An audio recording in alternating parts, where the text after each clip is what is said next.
अगर आज आप सिर्फ 1 लाख रुपए का इन्वेस्टमेंट करके उसे छोड़ देते हैं, तो आगे चलकर वही पैसा लगभग 39 लाख रुपए तक बन सकता है। हर महीने पैसा जमा करने की टेंशन नहीं, बस एक बार का इन्वेस्टमेंट और खेल खत्म। ज्यादातर मिडिल क्लास परिवारों के लिए हर महीने एक फिक्स अमाउंट बचाना बहुत मुश्किल होता है। हमारी सैलरी आती है और ईएमआई, घर का राशन, बच्चों की फीस और हजार तरह के खर्चों में उड़ जाती है। ऐसे में हर महीने एसआईपी करना कई बार मुमकिन नहीं हो पाता। बीच में कोई इमरजेंसी आ गई तो सेविंग का पूरा प्लान ही बिगड़ जाता है। इसीलिए आज हम एसबीआई के एक ऐसे लमसम प्लान का कैलकुलेशन समझेंगे जहां आपको बार बार पैसे डालने की जरूरत ही नहीं है। हम देखेंगे कि 1 लाख रुपए आखिर 39 लाख रुपए में कैसे बदलते हैं, इसमें कितना टाइम लगता है और इसके पीछे का एक्चुअल प्रोसेस क्या है। देखो, हमारे पेरेंट्स और हम में से बहुत से लोग आज भी अपना पैसा एफडी या बैंक के सेविंग अकाउंट्स में रखते हैं। वहां पैसा सेफ तो लगता है, लेकिन वो बढ़ता बहुत धीरे है। आपको एफडी पर मुश्किल से 6 से 7% का रिटर्न मिलता है, और अगर आप मार्केट में चल रही महंगाई को देखेंगे तो वो भी हर साल बढ़ रही है।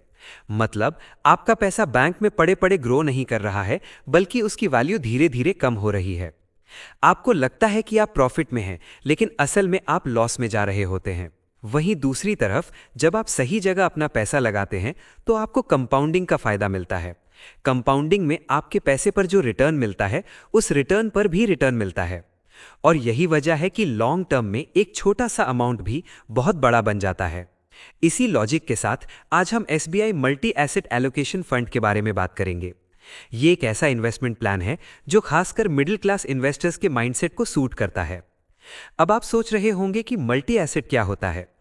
ज्यादातर फंड्स आपका पूरा पैसा सिर्फ शेयर मार्केट यानी इक्विटी में लगा देते हैं। अगर मार्केट ऊपर गया तो प्रॉफिट, नीचे गया तो भारी लॉस। लेकिन ये एक हाइब्रिड फंड है। इसका मतलब यह है कि यह आपका पैसा सिर्फ एक जगह नहीं डालता। यह फंड आपका पैसा गोल्ड, सिल्वर और इक्विटी तीनों में डिवाइड करके इन्वेस्ट करता है। इससे आपका रिस्क बहुत हद तक कंट्रोल हो जाता है। अगर शेयर मार्केट थोड़ा गिरता भी है तो गोल्ड और सिल्वर आपके पैसे को बैलेंस कर देते हैं। यह फंड टोटल 115 कंपनियों और एसेट्स में आपका पैसा लगाता है। अगर हम कुछ बड़े नामों की बात करें तो इसमें SBI silver ETF, SBI gold ETF शामिल हैं, जो सोने और चांदी के ईटीएफ हैं। इसके अलावा Adani power limited, Punjab national bank, HDFC bank limited जैसी बड़ी कंपनियों में आपका पैसा जाता है। जैसे जैसे फ्यूचर में ये कंपनियां ग्रो करेंगी और हमारी इकोनॉमी आगे बढ़ेगी, आपका पैसा भी उसी स्पीड से बढ़ता रहेगा। अब इस फंड के परफॉर्मेंस और कैलकुलेशन पर आते हैं। पिछले कुछ सालों में जिन लोगों ने इस फंड पर भरोसा किया, उन्हें काफी शानदार रिटर्न्स मिले हैं। पिछले एक साल की बात करें तो ये 23% रहा है। पिछले 3 सालों में इसने 20% का रिटर्न निकाल कर दिया है, और पिछले 5 सालों में इसका रिटर्न 15% रहा है। आप खुद देख सकते हैं कि जब इस साल मार्केट में काफी उतार चढ़ाव था, तब भी इसने अपना परफॉर्मेंस मेंटेन रखा। अगर हम इसके ऑल टाइम एवरेज रिटर्न को देखें तो वो लगभग 13% सालाना के आसपास रहा है। ये एफडी के मुकाबले 2 गुना है। अब इस फंड से जुड़ी कुछ बेसिक और जरूरी बातें समझ लेते हैं।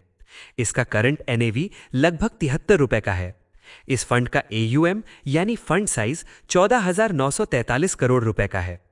इसका सीधा सा मतलब यह है कि हमारे और आपके जैसे लाखों लोगों ने इस फंड पर भरोसा करके इतना बड़ा अमाउंट इसमें इन्वेस्ट किया हुआ है। इसमें एक्सपेंस रेशियो 0.59% का है। यह वो छोटी सी फीस होती है जो फंड मैनेजर आपका पैसा सही जगह लगाने के लिए लेता है। यह जितना कम हो उतना अच्छा होता है, और 0.59% काफी सही है।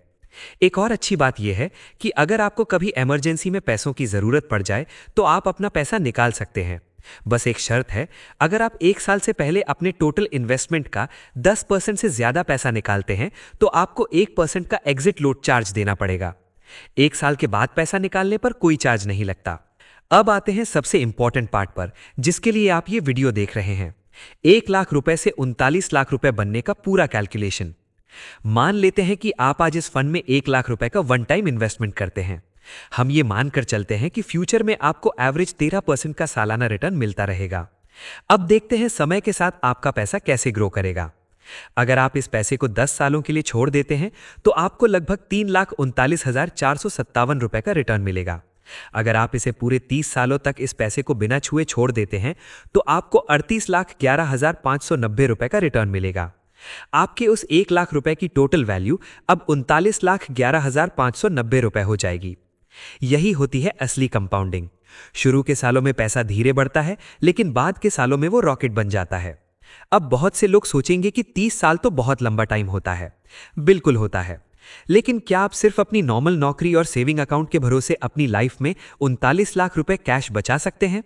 ज्यादातर लोगों का जवाब ना होगा। इसीलिए ऐसे प्लान्स आपके फ्यूचर गोल्स के लिए होते हैं।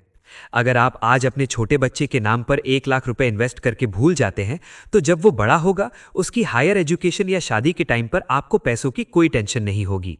मेरा काम आपको सही इंफॉर्मेशन देना और कैलकुलेशन समझाना था। इन्वेस्ट करना है या नहीं, ये आपका अपना पर्सनल डिसीजन होना चाहिए। अगर आपको ये इन्वेस्टमेंट का नजरिया सही लगा, तो आप हमारे वीडियो को लाइक कर सकते हैं। एक बात हमेशा याद रखना, ये कोई फाइनेंशियल एडवाइस नहीं है और सिर्फ एजुकेशन के लिए है। किसी भी जगह इन्वेस्टमेंट करने से पहले अपने फाइनेंशियल एडवाइजर से बात जरूर करें। मार्केट में रिटर्न्स कभी फिक्स नहीं होते और ये समय के साथ कम या ज्यादा हो सकते हैं। Mutual funds investment market risk के अधीन होते हैं, इसलिए इन्वेस्ट करने से पहले सभी डॉक्यूमेंट्स ध्यान से पढ़ें।